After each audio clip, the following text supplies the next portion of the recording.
Assalamu alaikum dear students.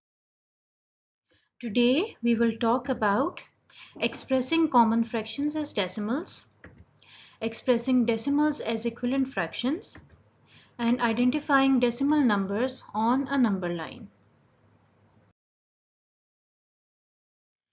So first of all we will talk about expressing common fractions as decimals. We see over here that we have a number line, and we also see that the first point which has been labeled over here is 2 and the other point which has been labeled over here is 3, and we see that the space between 2 and 3 has been divided into 10 points. 1 2 3 4 5, this is the midpoint. Then we have 6 7 8 9 and 10, right? And we need to find out the value over here. Now we can see that this missing point is between 2 and 3.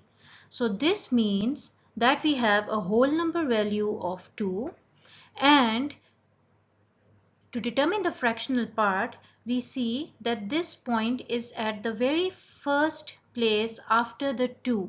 So we say that the fractional value of this point is 1 upon 10.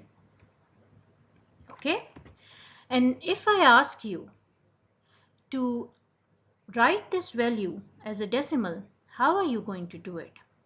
First of all, we are going to determine the decimal value of the fractional part. We know that the fractional value is 2 upon 10.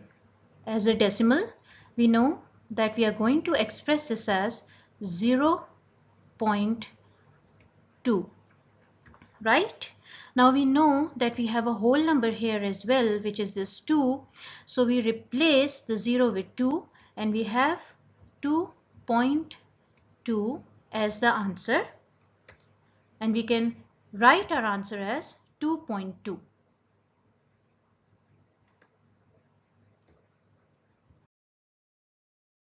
Consider another example. Again, we have a number line. The first point which has been given to us is 2 and the last point which has been given to us is 10, and the space between these two parts has again been divided into 10 points. Now we can see that this is the middle part. So this is this is 1 2 3 4 5. So this is the midpoint of this number line. Now we know that we have a whole number of 2 and we know that this missing value lies between 2 and 3. So the whole number value which we have over here is 2, and let's see the value of the fractional point. So this is 1 2 3 4 5 6 7. So we have 7 in the numerator, and we know that this space had been divided into 10 points, so we have 7 upon 10 as our fractional part.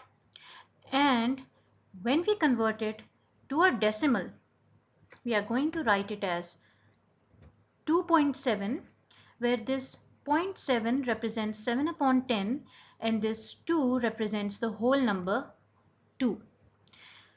I hope this first objective is clear to you. Now I would like you to click on part B of this video series so that we can explore and understand our second objective.